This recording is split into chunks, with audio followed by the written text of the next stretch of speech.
If there's anyone here tonight that says, I just need a touch of the Lord tonight. I just need Him to embrace me. Maybe you're struggling with the issue, or there's something where you feel like, I just need God to step in right now. I need you to just put up your hand. Just put up your hand. There we are. Thank you, Lord. Thank you, Jesus, that you see each and every hand. Lord, you know every situation, every challenge. Lord, you know exactly what the solution is, what the outcome is, what the best way forward is. And tonight, I pray that you will touch their hearts. Give them a clear mind for what's to come. I pray for healing now.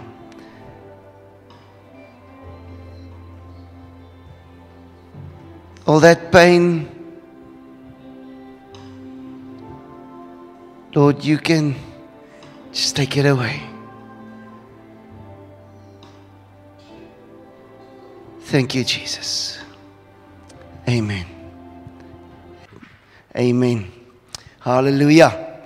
It's great when God moves like this. I was almost missing my cue because I was in tears standing here worshiping. And luckily I realized Ian is looking at me. Amen. Sure. What a privilege. Thank you for all the messages and calls and everything, everybody that wished me happy birthday. It was a fantastic weekend. And my family surprised me with a weekend in, Stilbaai.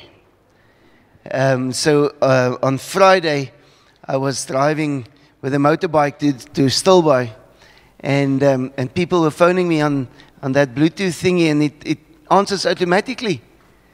And then I can't talk to them. I can hear somebody wants to speak to me, and I'll just say, I'll phone you back. I'll phone you back. And this morning, just after 5, I came back from Stilbaai, left the family there. They'll come on their own time.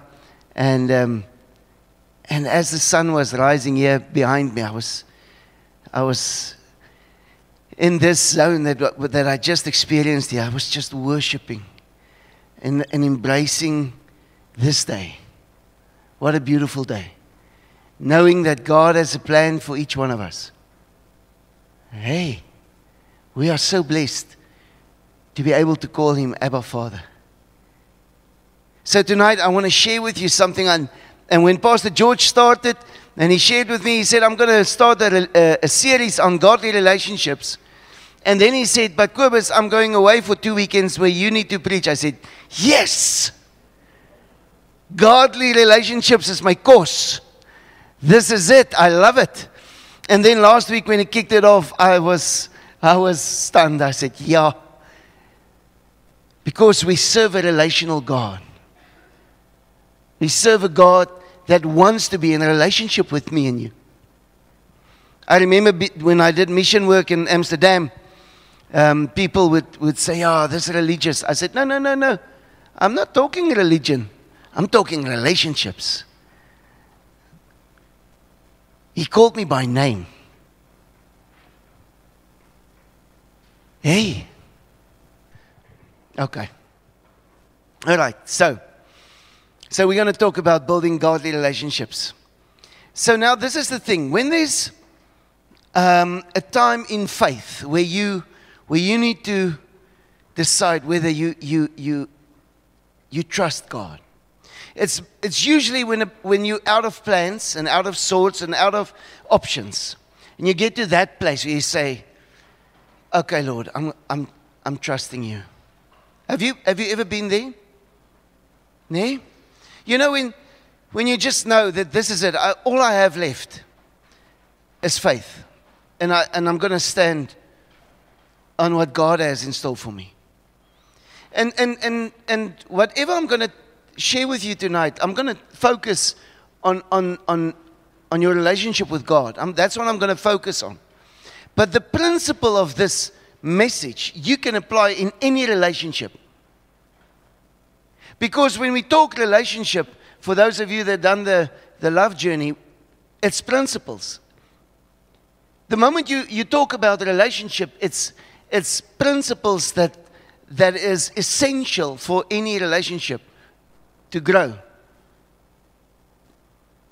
So, when I talk about your response to God, your response to the gospel, your response, then I'm gonna talk about your response to your wife, to your parents, to your colleagues.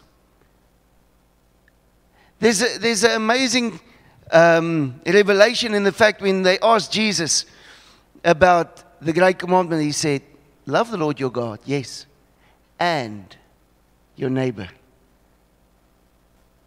Because he's a relationship God.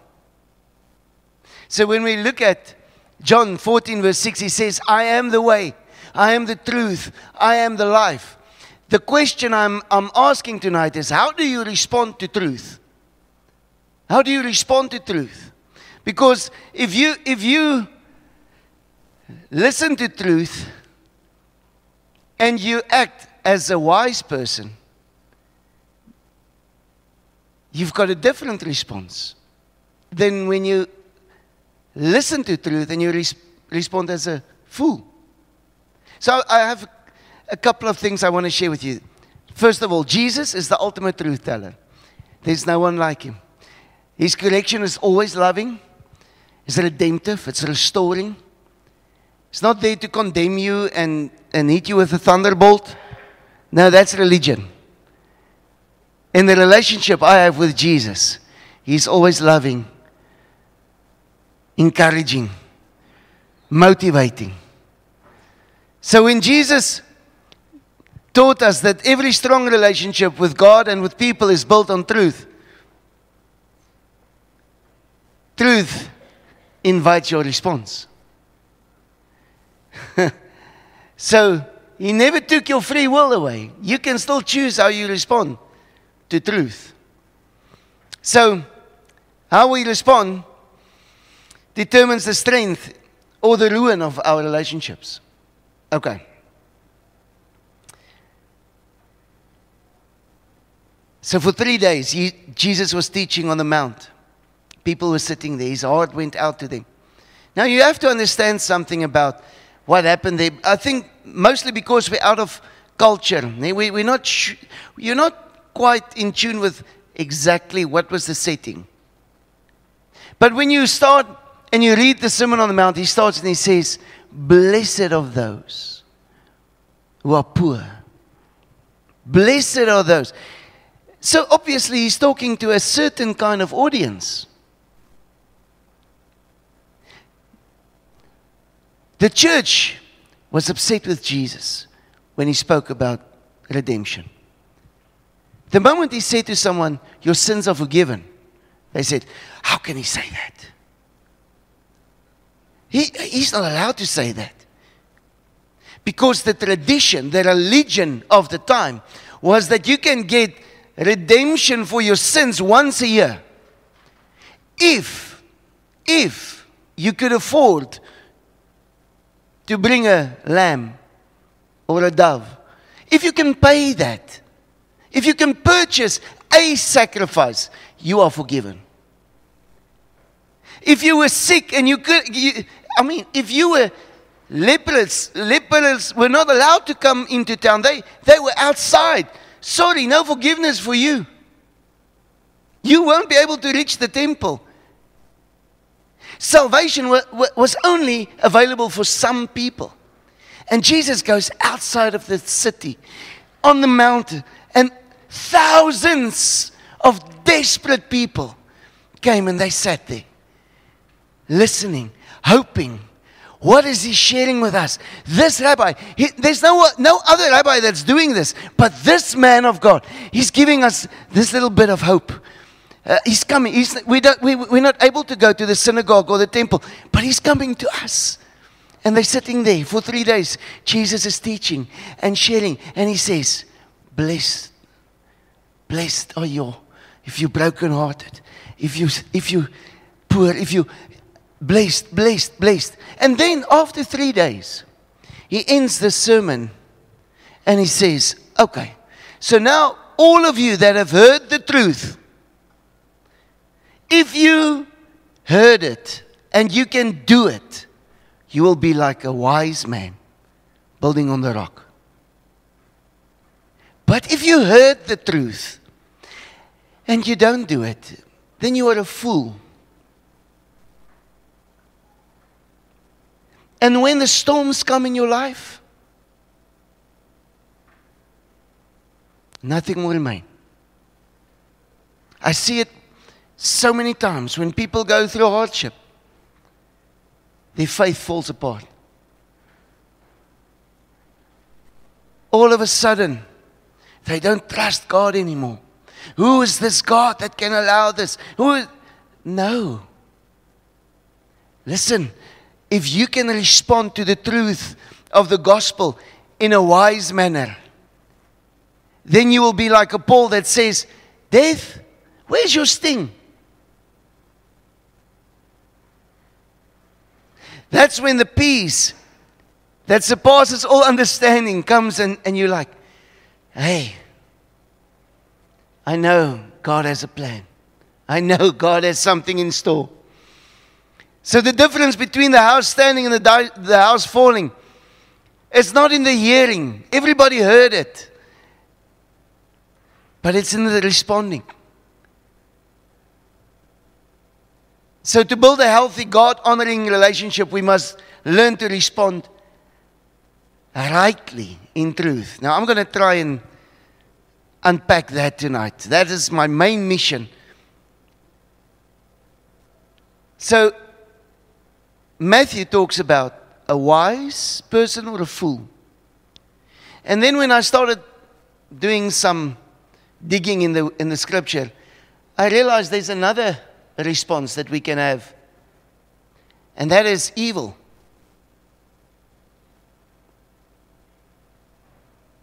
There's many times when the Bible says people are evil, and it talks about their response to the truth. I'll get there. Let's start. The wise response. This is the correct way to respond. This is the one that I want to do first, because I hope that each and every one of us can be wise people. Just ask someone next to you, are you a wise person? Okay. If you are wise, then this is your response. When you hear truth, you will adjust yourself.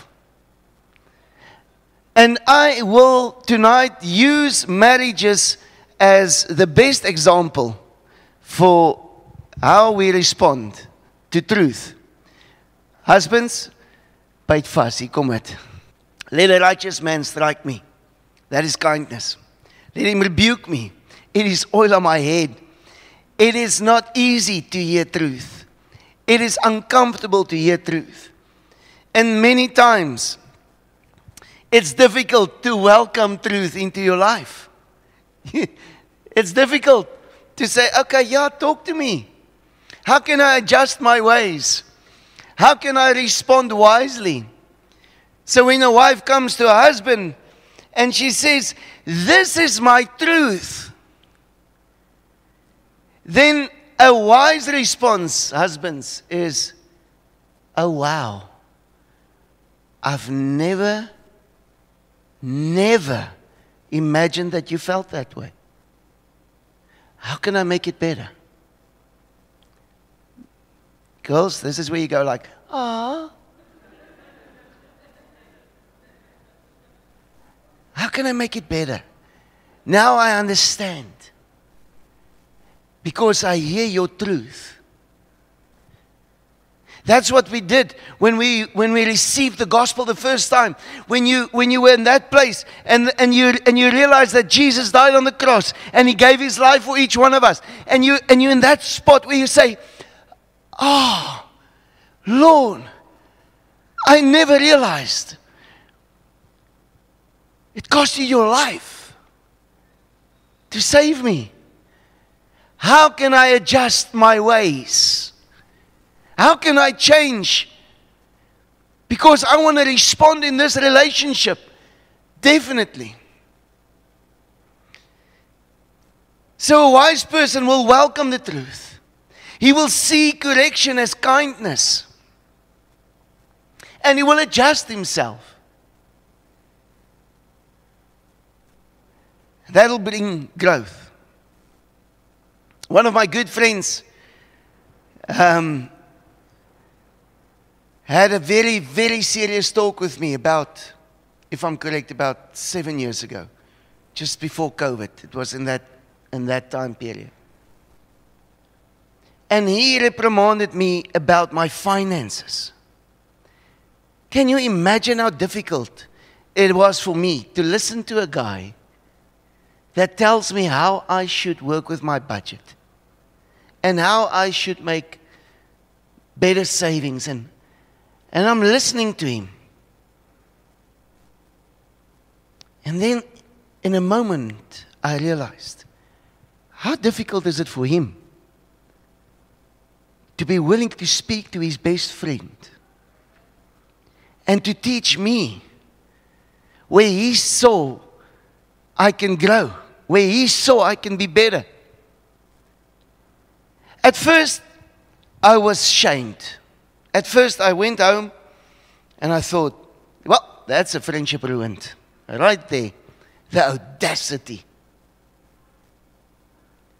And then I started realizing what a great gift.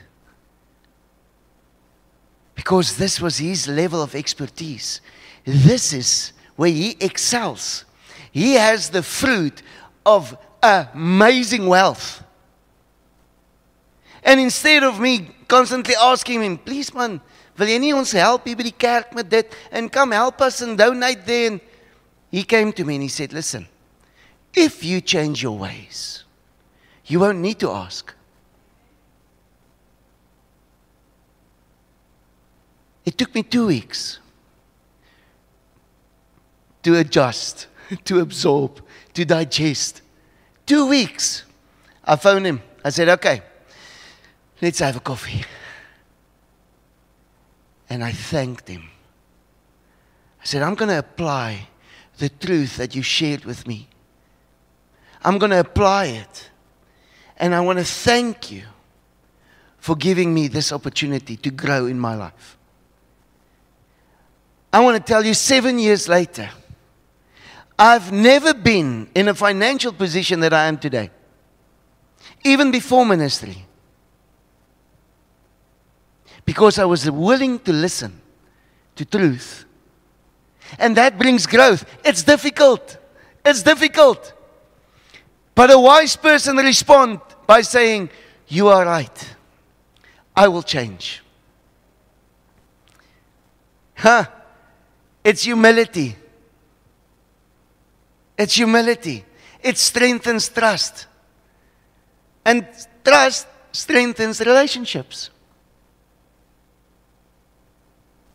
You can have a look at a couple of Old Testament stories. Nathan and David. The prophet comes to David and he says, David, what would you have done if someone acted the way you do? At that point, David didn't know he was talking about himself. Ooh. The moment Nathan said to him, it's you. It's you. You're a murderer. You're the thief. You're the culprit. David was wise. In that moment, he responded and he said, I repent. I'm so sorry. And that restored his relationship with God.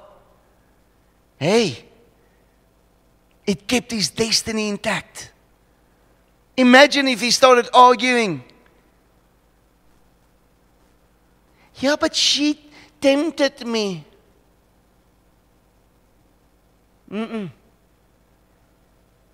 He listened and he repented. That's wise. I've got more examples. Proverbs 12 verse 1 says, whoever loves discipline loves knowledge, Proverbs 13:10 says, pride leads to conflict. Wisdom is found in those who take advice. Hebrews 12 verse 11, discipline yields righteous fruit. Hey, just turn to someone and say, Aina. Because here's the practical example. So if your spouse or your friend tells you, you are harsh with your words, a wise response will be, thank you. I didn't see it. I will work on it.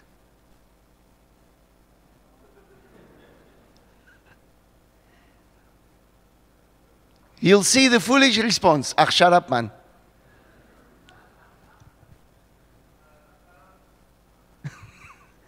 Okay. Even if the delivery isn't perfect, a wise person finds the truth, accepts it, and grows. And the result will be a relationship that's deeper and stronger. So please,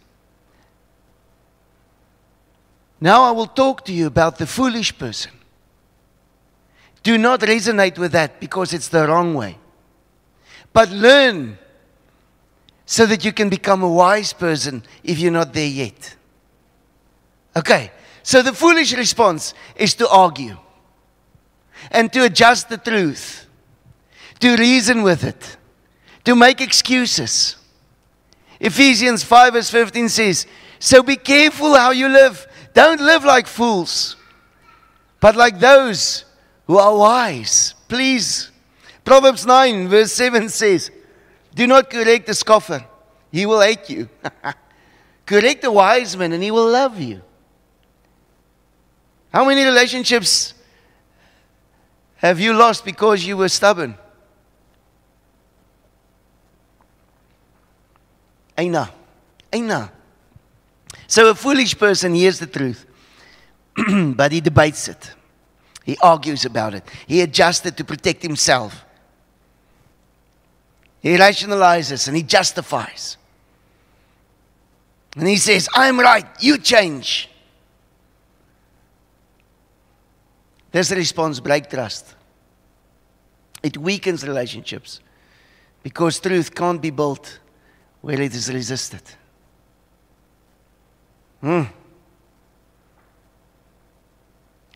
We see that example in King Saul. King Saul blamed the people. He refused to take responsibility for his actions. And when confronted by Samuel, Saul defended himself and shifted blame. He refused correction.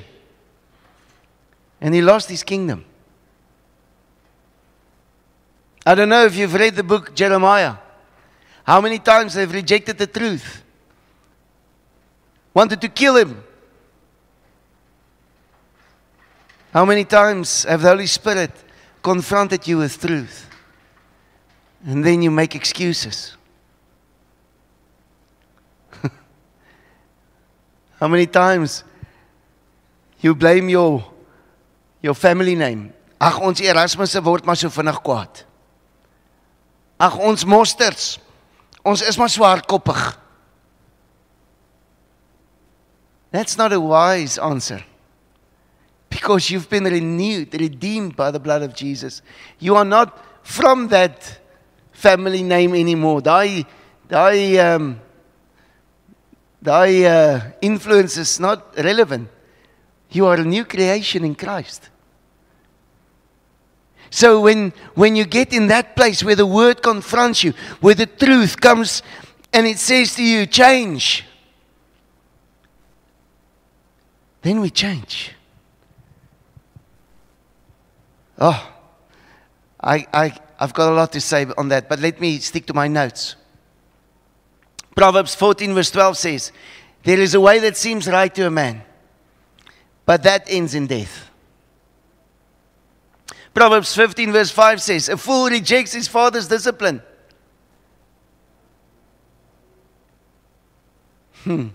So when a friend says to you, you gossip a lot, and it hurts others, then a fool will respond, I only speak the truth. And why do you care? Others do worse. Hey, a fool tried to protect the ego and not the relationship. And the result is a damaged relationship. And there can be no growth. And then I want to have a look at the evil response. When you when you respond with a total attack or a rejection of the truth, you walk away of the truth. How many times have you shared the gospel with someone and then they answer, "Ek het my kerk," and they walk away?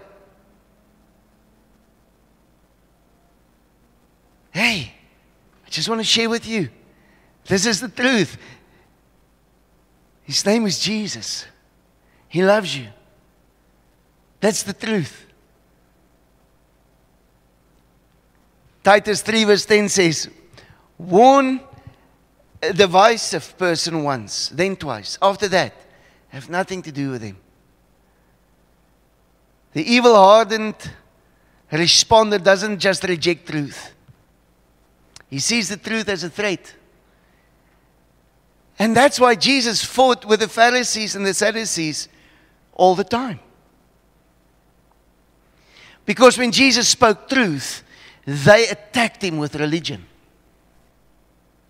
They were deceiving the people.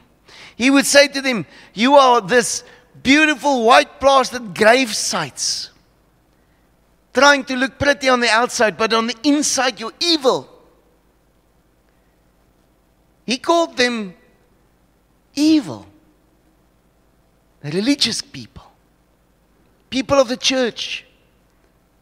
Because they couldn't love. They couldn't trust. They couldn't accept truth. You see, an evil person, it's easy to cut a relationship.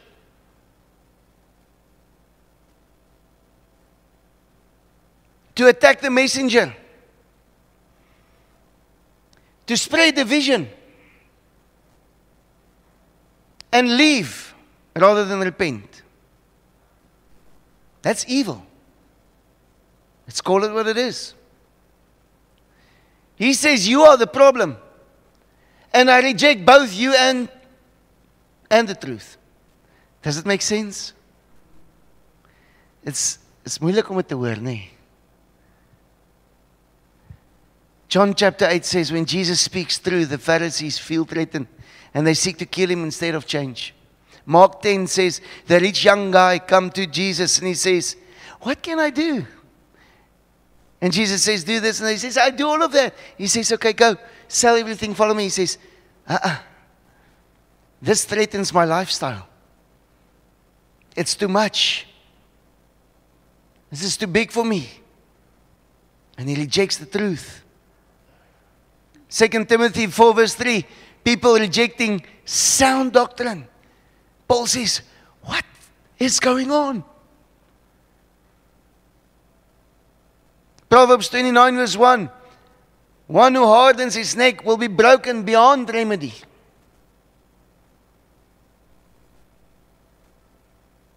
So this happened a lot.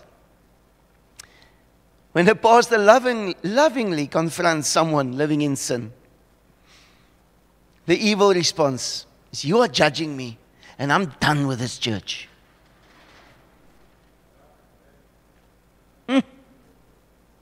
They walk away from the truth and relationship. It is probably the most difficult experience for any pastor in the ministry. Journeying with people from when they give their hearts to Jesus and going through the baptism, and then we stand here and we say, okay, we have 3 questions. The first one, do you believe in Jesus, that He's your salvation? Yes, yes, we believe it. Okay, nobody is forcing you to get baptized. You're doing this because of your own step of obedience and conviction of your heart. Yes, yes, yes. Okay, number 3, can we as a church journey with you? Can we assist and guide you and give you advice when we see things in your life is not going the way it should? Yes, yes, yes. And then we get them baptized. And then we see things happening. And we say, listen, we have a thing that we need to discuss.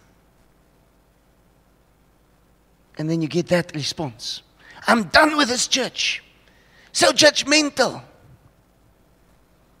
Or sometimes people come to me, they say, no, we're going to join your church, but we've got so many hurts and pains from other churches. Oh, dan maak my nekhare so. Are you a wise person? Or are you an evil person running away from sound doctrine, sound advice, loving shepherds that's trying to encourage and motivate, and then you reject it? And now, luckily, those people are not here. That's the empty seats we see. All right.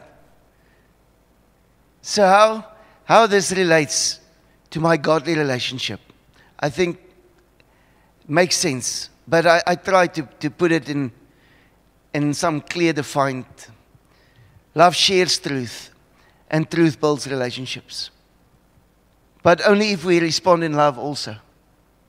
So a wise person will adjust myself, and I will have a strengthened relationship with God. I will adjust myself to the Word and see, oh Lord, this is your expectation of me. Okay, I'm going to adjust. I'm going to change my ways. A foolish person will adjust the truth. Start to argue, but if you read in this scripture, and wait, if I look at this scripture, and look at what, if you want to adjust the truth, it'll damage your relationship. An evil person will throw away the Bible and totally destroy. Because where the truth is received, relationship will flourish.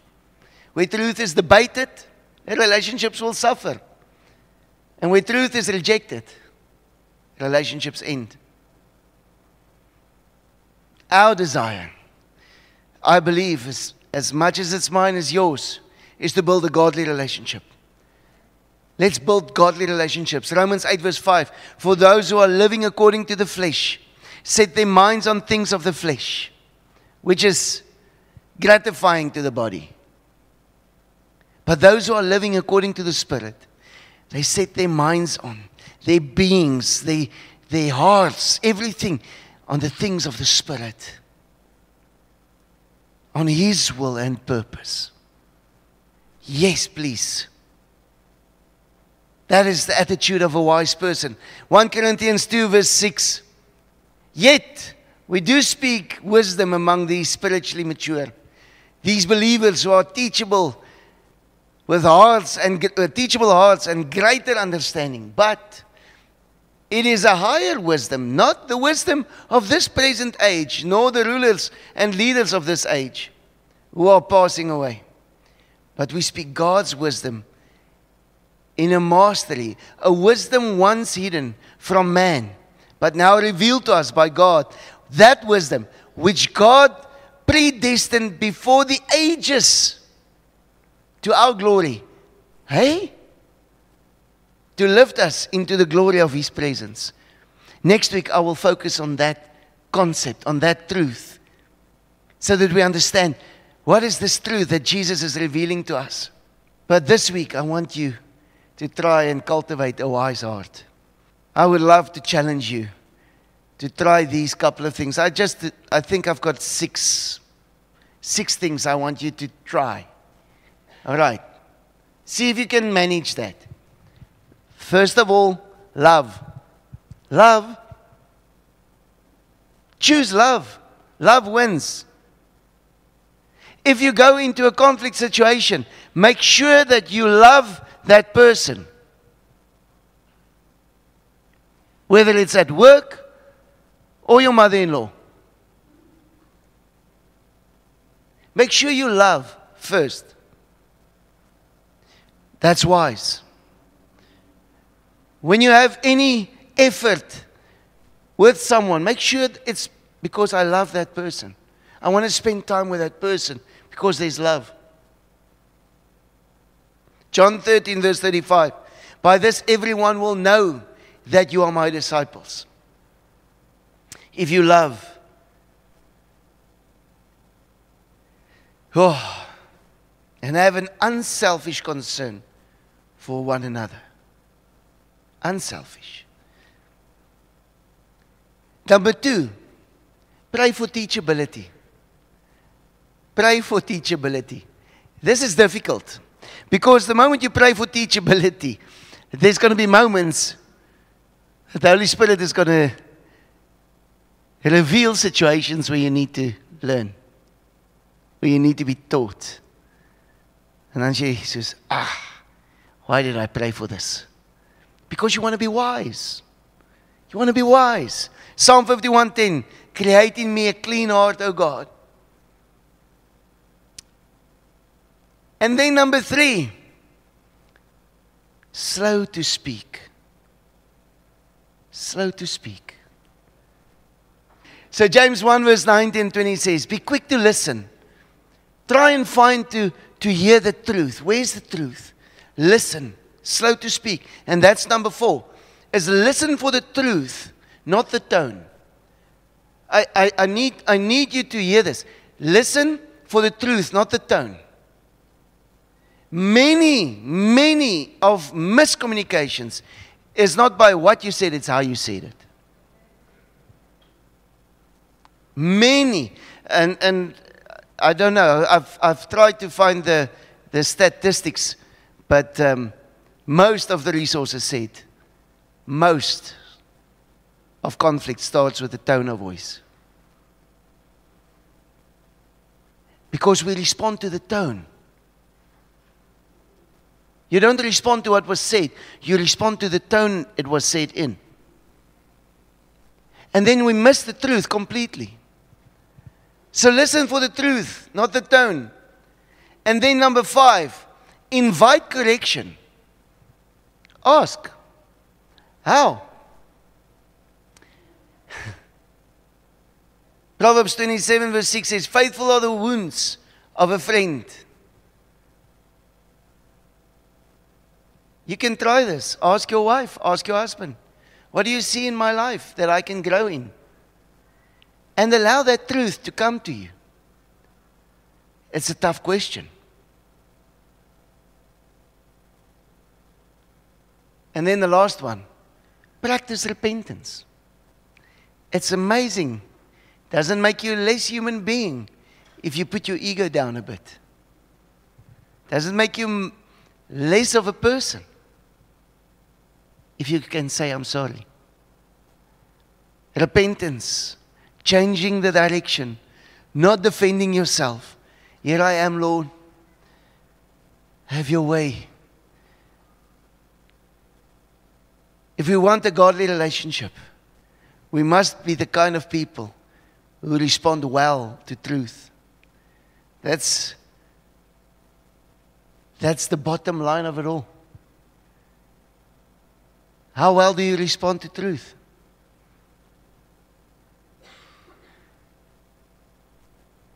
Now, next week, I'm going to talk about the truth of Jesus. And I realized that I had to just lay the foundation tonight. So please, next week, make sure you are ready for truth.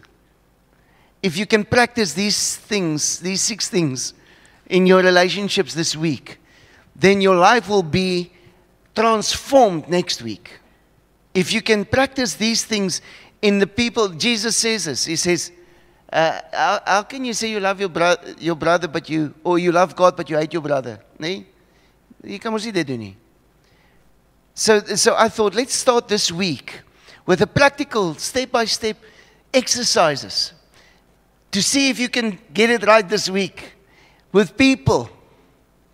Because next week, when we talk about a godly relationship through the truth of Jesus, it's going to be a whole different ball game to respond to. And I want to encourage you to respond wisely to the truth of the gospel. Amen? Right. I'm going to invite the band, and we're going to sing one more song. And as we stand and sing with, I want to motivate you, to encourage yourself, to say, this is my challenge this week, to be a wise person. I'm going to try and respond to truth. Most people thought a wise person is someone that knows what to say at the right time to give the best advice. That's not a wise person. That's net 'n slim oomie. En tannie. But a wise person responds to truth well. So when we stand and we sing now, just open your hearts and say, Lord, I want to be a wise person. Let's stand and sing together. Thank you, Jesus, that you loved us so, that you gave your life for us. Lord, we thank you for this amazing grace, and that we can go this week and practice how we respond to truth, because we know your grace will guide us, teach us, encourage us. I pray for each and every one that we will better ourselves in the way we respond, so that the fruit will be godly relationships. In Jesus' wonderful name. Amen. Amen. You have to hug at least 3 people before you can go home. Kickstand down by the old church pew, grease-stained hands in the mercy view. I ain't worthy, but the brothers cheer as the old man whispered, welcome here.